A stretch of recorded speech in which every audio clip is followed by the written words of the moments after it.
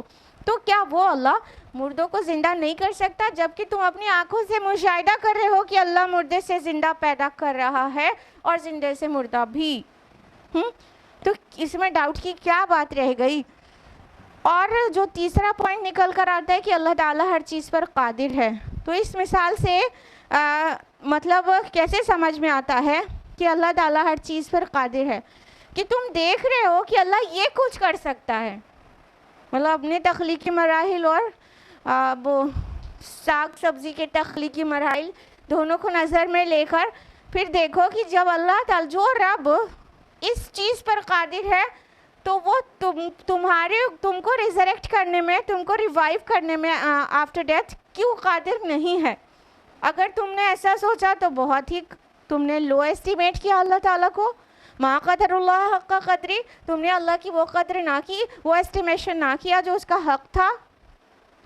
تمہارا ایسٹیمیشن تو انسان کے متعلق غلط نکل سکتا ہے، تم اس کو جو لمٹ دے دیتے ہو، جبکہ انسان مخلوق ہے. جب انسان نے زمین پر چلنے والی گاڑیاں بنا لی تو انسانوں نے سوچا کہ انسان یقیناً بہت پہنچی ہوئی چیز ہے اور وہ اتنی فاسٹ رننگ گاڑیاں بنا لے رہا ہے، لیکن انسان کے بس میں اتنا ہی ہے کہ وہ زمین پہ چلنے والی گاڑیاں بنائے، وہ ہوا میں نہیں اڑ سکتا پرندوں کی طرح. تب انسان نے انسان کی پوٹینشیل اور اس کی صلاحیتوں، اس کی قدرت کو لمٹ کیا تھا. پھر وہ دور آ گیا کہ انسان نے ہوا میں اڑنے والی گاڑیاں بھی بنا لی. ہاں، آج ایروپلین سے سفر کیا جانا اتنا نارمل بات ہے کہ آلموسٹ سبھی لوگ کبھی نہ کبھی ایروپلین سے سفر کر کے آتے ہیں. تو ہم نے جب انسان کے متعلق کچھ 100 سال پہلے یہ تصور کیا کہ اتنا ہی بس اسے قدرت ہے کہ زمین پر تیز دوڑنے والی بنا لے، اور وہ پھر غلط ثابت ہو گیا اس نئے وقت میں، تو پھر اللہ تعالیٰ کے بارے میں کیا کہتے ہو؟ کہ تم جو ایسٹیمیٹ کر رہے ہو، جو دکھ رہا ہے نا وہ یہ تو ہو سکتا ہے، لیکن وہ جو اپنی آنکھوں سے نہیں دیکھا وہ نہیں ہو سکتا. مر گئے، چورا چورا ہو گئے، مٹی میں مل گئے، ذرات بکھر گئے پورے فضا میں، پھر کیسے ریزریکٹ ہوں گے؟ پھر کیسے ریوائیول ہوگا ہمارا؟ بعث بعد الموت کیسے ممکن ہے؟ تو دیکھ لو اے عقل مندو، تم نے انسان، اللہ کے جو تخلیق ہے، اللہ کی جو مخلوق ہے، اس کے بارے میں جو اندازہ لگایا وہ غلط ثابت ہو گیا، تو تم خالق کا کیا اندازہ لگانے چلے ہو؟ ما قدر اللہ حق قدری. تیسری بات جو آیت نمبر 7 میں بیان کی گئی وہ یہ کہ قیامت آ کر رہنے والی ہے، قیامت آئے گی ہی. اور پانچویں بات یہ کہ جو قبروں میں ہیں اللہ تعالیٰ انہیں اٹھائے گا، یعنی یوم آخر سے یہ دونوں باتیں ہیں. تو اس کو اللہ تعالیٰ نے اس مثال کو دے کر، آیت نمبر 5 کی مثال کو دے کر ہمیں یہ سمجھایا ہے کہ اے عقل مندو، اگر اپنے کو عقل مند سمجھتے ہو یا اولی الالباب، تھوڑا غور کرو کہ انسان بھی اگر اپنی امانت کسی کے حوالے کرتا ہے تو امانت اور محاسبے کا چولی دامن کا ساتھ رکھتا ہے.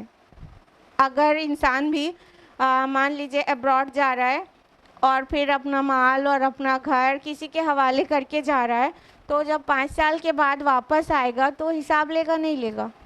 یہ بالکل کامن سینس کی بات ہے کہ جہاں پر امانت ہے وہاں پر محاسبہ اس سے جڑا ہوا ہی ہے.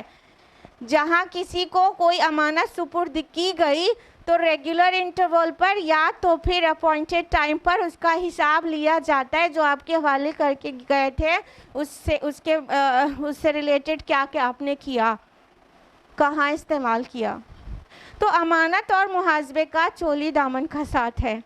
تم نے کیسے سوچ لیا کہ اللہ تعالیٰ نے تمہیں اتنی صلاحیتیں دیں اور اتنی نعمتوں کی بارش کی تم پر، کھانے پینے رہنے سہنے کی، ہمارے وجود میں، پورے آفاق میں ان گنت بلیسنگز. وَإِن تَعُدُّوا نِعْمَتَ اللَّهِ لَا تُحْصُوهَا. سورہ سورہ نحل اور سورہ ابراہیم میں اللہ تعالیٰ نے فرمایا کہ اللہ کی نعمت کو تم گننا چاہو تو کبھی گن نہیں سکتے. تو ان گنت نعمتیں تم کو بطور امانت دے کر تمہارا کبھی حساب نہیں لے گا، وہ تم نے کیسے سوچ لیا؟ It's really logical and it's really rational کہ جو امانتیں دی گئی ہیں اس کا کبھی نہ کبھی حساب ہو. سیکنڈلی، تم دنیا میں اچھے کام کرنے والوں کو اپریشیٹ کرتے ہو اور غلط کام کرنے والوں کو سزا دیتے ہو. تمہارے ہاں دنیا میں ایک پورا جوڈیشری سسٹم ہے، عدلیہ ہے، نظام عدل ہے. سپریم کورٹس ہیں، ہائی کورٹس، سپریم کورٹ ہے، ہائی کورٹس ہیں، منی کورٹس ہیں. اتنا پورا بڑا نظام ہے تمہارے یہاں عدالتوں کا، کیونکہ انسانی عقل اس بات کی ڈیمانڈ کرتی ہے کہ اچھا کام کرنے والوں کو اپریشیٹ کیا جائے اور غلط کام کرنے والے کو سزا دیا جائے. تو دنیا میں جب تمہارے نزدیک بہت ساری چیزیں غلط اور صحیح ہیں اور اس کو تم ریوارڈ اور پنشمنٹ دنیا میں دیتے ہو اور تمہارا پورا نظام عدلیہ اس کے لیے کھڑا ہوا ہے جس میں لاکھوں لوگ امپلائڈ ہیں اور کروڑوں لوگ اس سے متاثر ہوتے ہیں، تو تم نے کیسے سوچ لیا اور یہ تمہاری عقل کو کیسے گوارا کرے گا کہ اللہ تعالیٰ برے بھلے کو سب کو مٹی میں ملا کر برابر کر دے؟ کسی نے اپنا ضبط نفس کیا، بہت تقوی کے ساتھ، پرہیزگاری کے ساتھ زندگی گزاری اور ہر جائز ناجائز طریقے سے اپنی خواہش کو پورا نہیں کیا. عقل تقاضا کرتی ہے کہ اس کو ریوارڈ دیا جائے، اور کسی نے کسی بھی اخلاقی پابندی میں رہنے کے بجائے نہ جانے کتنے برے برے کام کر کے اپنے نفس کو پوری طرح سے تقویت دی، تو عقل تقاضا کرتی ہے کہ اس کو پنشمنٹ دی جائے.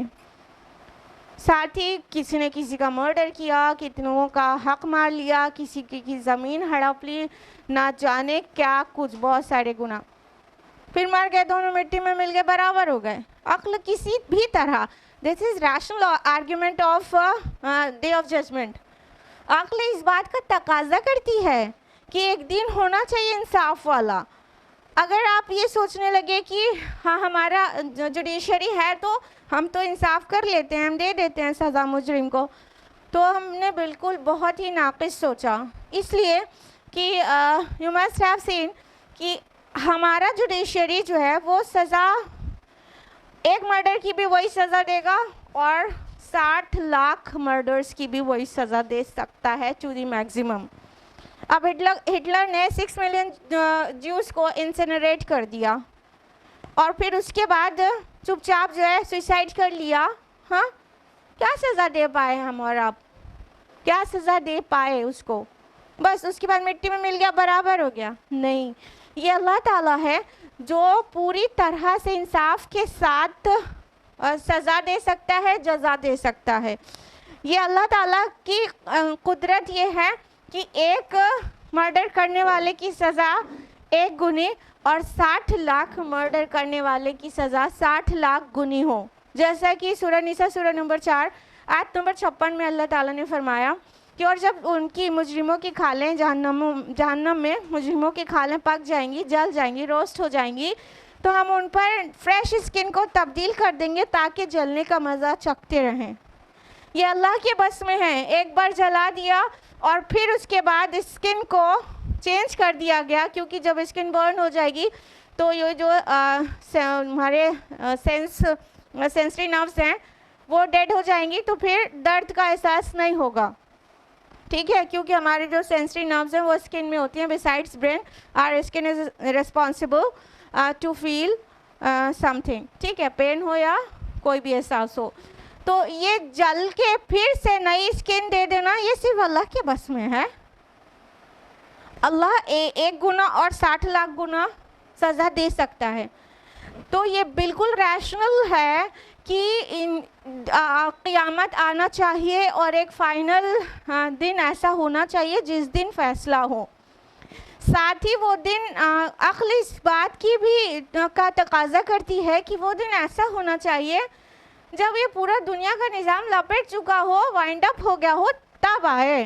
کیونکہ کئی لوگوں کے گناہوں کے رجسٹر ان کے مرنے کے بعد بھی سالہ سال قیامت تک کھلے رہتے ہیں. سب کو پتہ ہے، کوئی برے کام کا وہ انیشیٹ کر دیا، اس کے بعد یا تو مسلیڈ کر دیا، اس کے بعد جنریشن ٹو جنریشن اس کو فالو کیا جا رہا ہے، تو اسی کے انیشیٹ کیے ہوئے تو غلطیاں اور گناہ ہیں جو آگے کے لوگ بھی کر رہے ہیں. تو ابھی اس کا رجسٹر تو بند نہیں ہونا چاہیے قیامت تک. مطلب ایک دن ایسا ہو کہ جب سب کچھ ہو جائے. اسی طرح کوئی اچھا کام جس نے کر دیا اس کے اچھے اثرات بھی قیامت تک باقی رہے.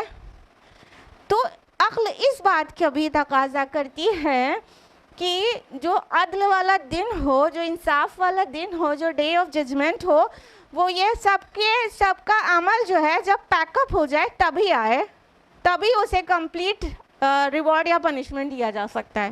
کلیئر؟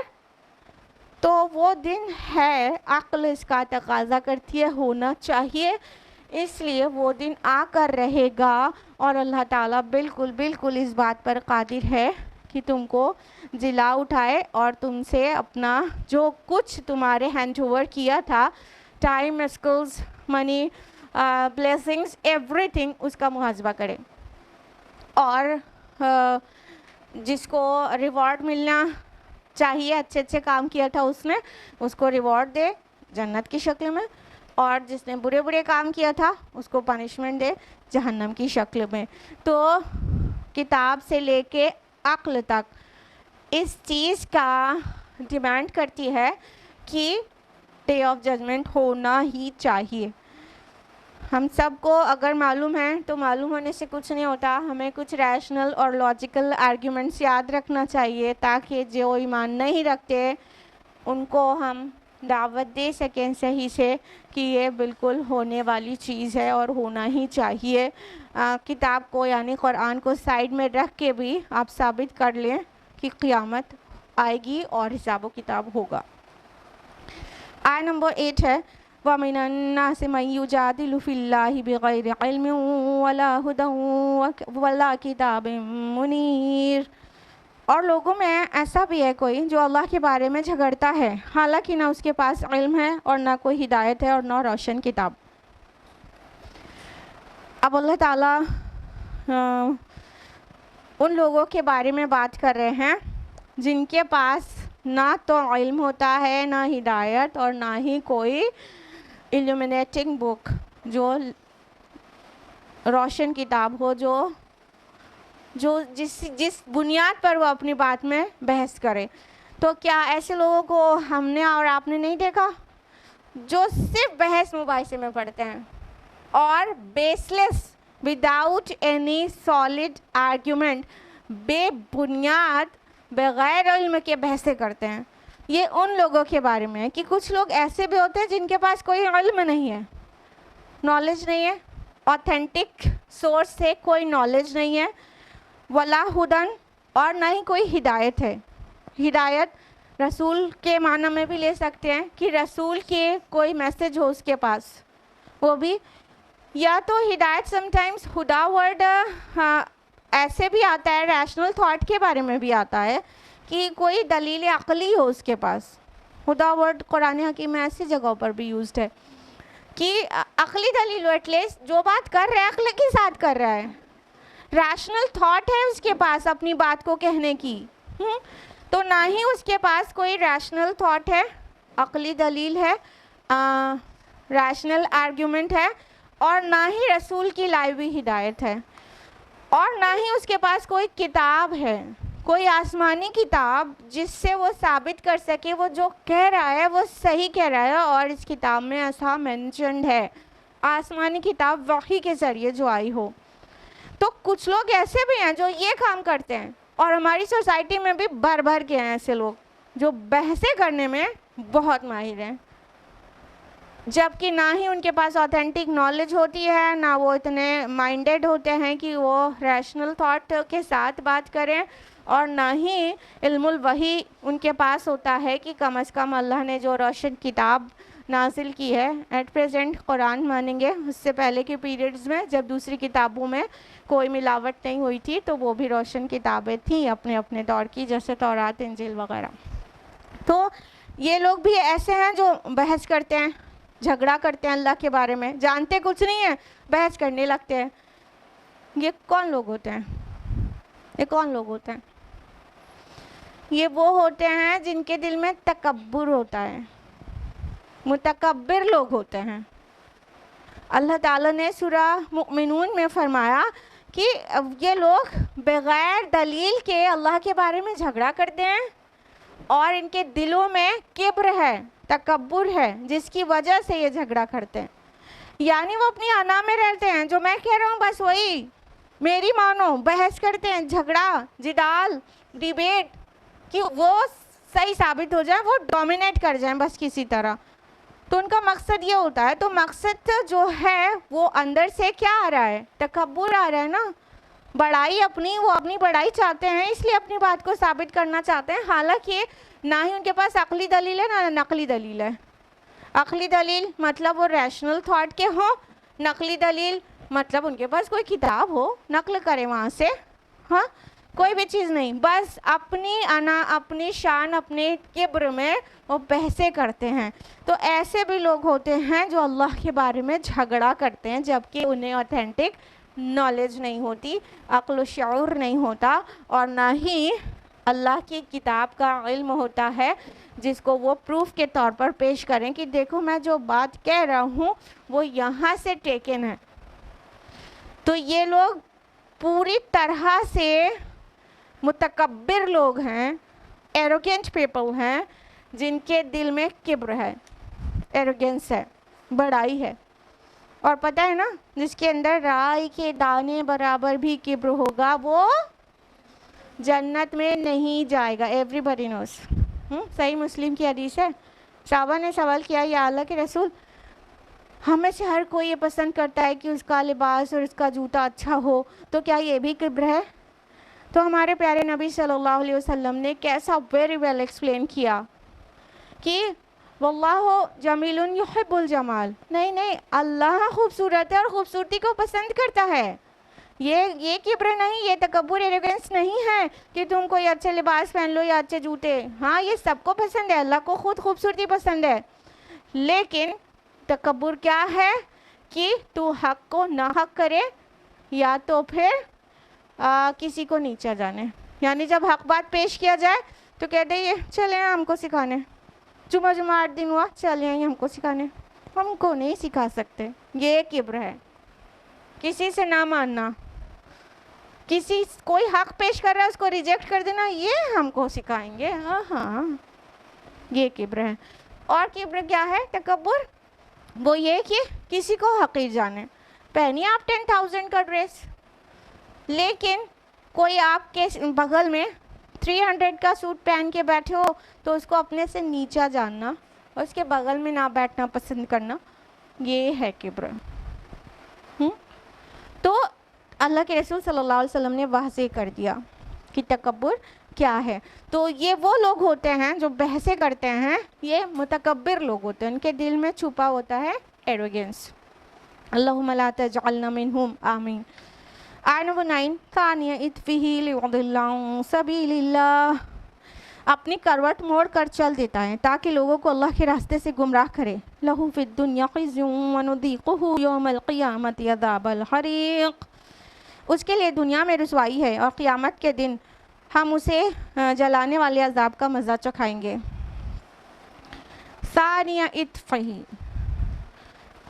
اطفی جو عطف مینس ہوتا ہے مطلب کروٹ یا پہلو. ثانیہ اطفی, آپ سبھی کو پتہ ہے ثنا, اثنا, ثانی دوسرے کو کہتے ہیں, ٹھیک ہے. تو جو انسان پیٹھ موڑ لے, جو انسان اپنی پہلو موڑ لے اور اس کو دوہرا کر لے, یعنی ٹرن ہو جانے کے معنوں میں کہ کوئی حق بات کوئی پیش کر رہا ہے اور ٹرن ہو جائے تکبر سے, چلو تمہارے پھر چلے آئیں سنانے کے لیے, اپنی پاس رکھو, اس طرح اس کا منظر کشی کی گئی. ثانیہ اطفی, تکبر کے ساتھ, آؤٹ آف ایرگینس, ہی ٹرنڈ اوے, وہ مڑ گیا, اپنی پیٹھ دکھا دیا, اپنے پہلو کو ڈبل کر لیا, موڑ لیا. کہ یہ ملائٹ لوگ تو بس جہاں ہوتے شروع ہو جاتے ہیں, یہ ملانیوں کا تو کام ہی یہی ہے. مڑ گئے, ٹرن ہو گئے. ہاں, اور تکبر کے ساتھ, اور ساتھ ہی اللہ کے راستے سے لوگوں کو گمراہ کرتے, خود ہی نہیں رکے حق کو قبول کرنے سے, بلکہ باقیوں کو بھی مس لیڈ کر رہے ہیں, مس گائیڈ کر رہے ہیں کہ ارے بھیا ان کے چکر میں پڑو گی تو کہیں کی نہیں رہو گی, ابھی یہ بھی یہ حرام وہ حرام سب حرام بتا دیں گی, تو ان کی بات مت مانو. اوروں کو مس گائیڈ کرنے بھی لگتے ہیں. اس سے اوپر ان کا ذکر تھا جو خود مس گائیڈڈ ہیں, اور یہاں پر ان کا ذکر ہے جو خود تو مس گائیڈڈ ہے ہی, ساتھ میں دوسروں کے کو بھی اپنے ساتھ مس گائیڈ کرتے ہیں, دوسروں کو بھی بہکانے میں کسر نہیں چھوڑتے ہیں, اللہ کی راہ سے دوسروں کو گمراہ کرتے ہیں کہ وہ بھی اللہ کی راہ پہ نہ چلنے پائیں. یہ ڈیوٹی کس کی تھی ایکچولی؟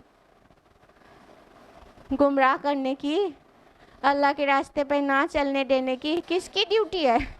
شیطان کی, ابلیس کی. تو ابلیس کی اولاد والے جو شیطان ہیں وہ تو کرتے ہی کرتے ہیں, لیکن انسانوں کی جو اولاد ہیں, اولاد آدم میں سے بھی شیطان کچھ ایسے ہیں جو یہ ڈیوٹی انہوں نے لے لی ہے, وہ بھی شیطان کے ایجنٹس ہیں, دوسروں کو گمراہ کرتے ہیں, حق پر نہیں چلنے دیتے. ان کے بارے میں اللہ تعالیٰ نے فرمایا کہ ان کے لیے دنیا میں بھی رسوائی ہے, جو بہکاتے ہیں لوگوں کو, خود بھی بہکے ہوئے ہیں, دوسروں کو بھی. دنیا میں بھی رسوائی ہے, دنیا میں بھی عزت کی زندگی ان کو نہیں دیں گے, آبرو والی زندگی نہیں دیں گے. اور قیامت کے دن عذاب الحریق, ہارا قاف سے حریق, اس کا مطلب ہوتا ہے جلا دینا, تو جلا دینے والا ذلت والا عذاب ہوگا ان کو دنیا سے لے کے آخرت تک. اللہم لا تجعلنا منہم, آمین. آیت نمبر 10 ہے ذالک بما قدمت یداک وان اللہ لیس بظلام للعبید. اور اسے کہا جائے گا کہ یہ سب کچھ تیرے اپنے ہاتھوں کی کرتوتوں کی وجہ سے ہے, اور یہ کہ اللہ اپنے بندوں پر ظلم کرنے والا نہیں ہے. یعنی اگر وہ جہنم رسید ہو جاتا ہے کوئی بھی, تو اس کی وجہ یہ نہیں ہوگی کہ اللہ تعالیٰ نے اس پر ظلم کر دیا, معاذ اللہ ثم معاذ اللہ, بلکہ یہ اسے واضح کر دیا جائے گا کہ جو کچھ تم کارنامے دنیا میں کر کے آئے ہو اس کی وجہ سے تم کو عذاب ہو رہا ہے, نہ کہ اللہ تعالیٰ تم کو جلانا چاہتا اور عذاب دینا چاہتا, یا تم کو تمہارے پر ظلم کرنے کا ارادہ رکھتا تھا. اللہ تعالیٰ ہم پر کتنا رحیم اور شفیق ہے, اور ہمیں کس درجے جہنم سے بچانا چاہتا ہے. قرآن مجید میں اس کی مثالیں بھری پڑی ہیں, بھری پڑی ہیں. دیکھیے, اگر اللہ تعالیٰ کو ہماری ہدایت کے لیے کوئی کنسرن نہیں ہوتا تو وہ کیوں رسولوں کو بھیجتا؟ کس کے لیے بھیجا؟ کیوں کتابوں کو نازل کرتا؟ کتابوں میں اتنی واضح دلائل اور اتنے ایگزامپلس دے دے کر ہمیں کیوں سمجھاتا رہتا؟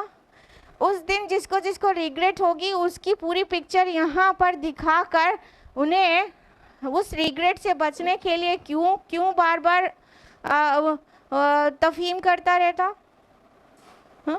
اللہ تعالیٰ بالکل نہیں چاہتے کہ اس کے پیارے بندے, جی ہاں ہم پیارے بندے کہہ رہے ہیں, کہ وہ جہنم میں جائیں. اللہ تعالیٰ اپنے بندوں سے بہت زیادہ محبت کرنے والے ہیں, اور یہ کہا جاتا ہے نا 70 ماؤں سے زیادہ اللہ محبت کرتا ہے. یہ بہت ہی بڑی حماقت ہے,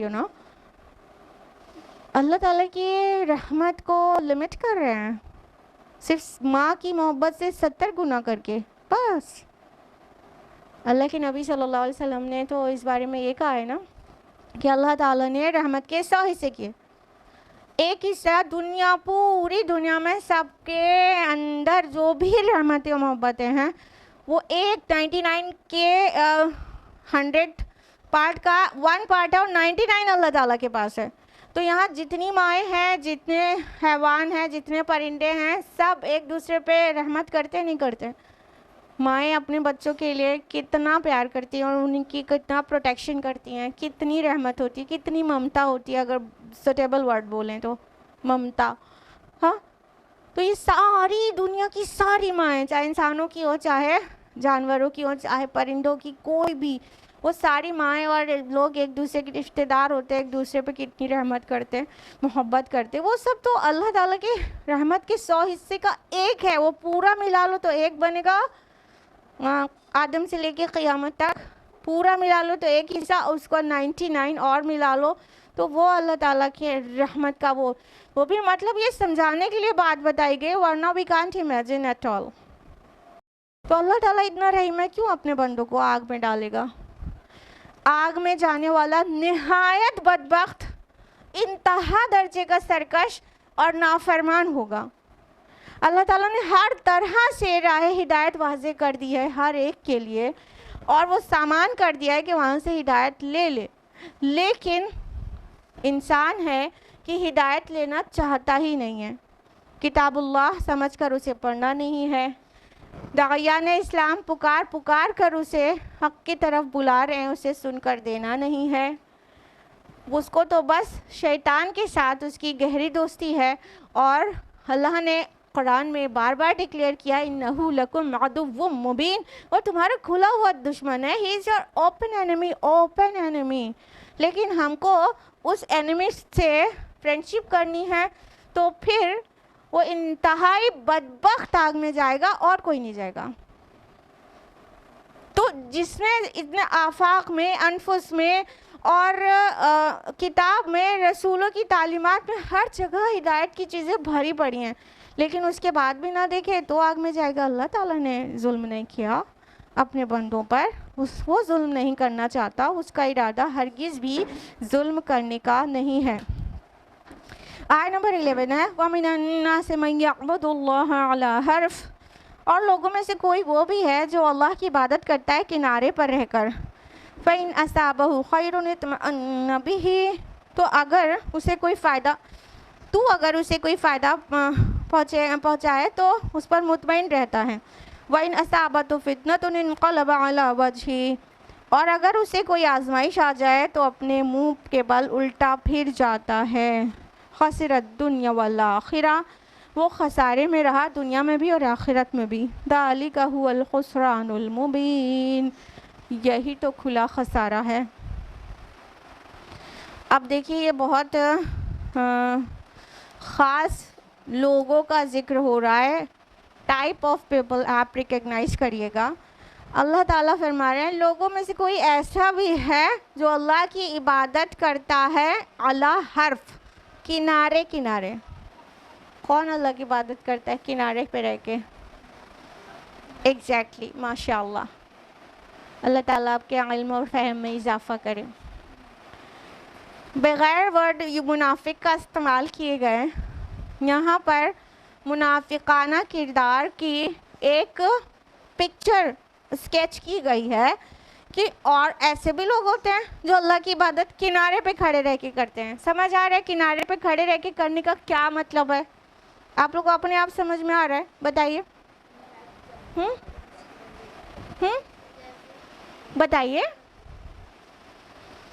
کنارے پہ آف کورس کھڑے رہنے کا مطلب یہ ہے جیسے کوئی جنگ میں ایک دم بارڈر لائن پہ کھڑا رہے تو کس لیے کھڑا رہے گا؟ کہ جب جیت ہونے لگے گی تو ادھر لڑا کے ان کے ساتھ ہو کے مطلب مال غنیمت میں سے اپنا حصہ لگا لیں گے، اور اگر ہارنے لگے تو ادھر سے کھسک جائیں گے.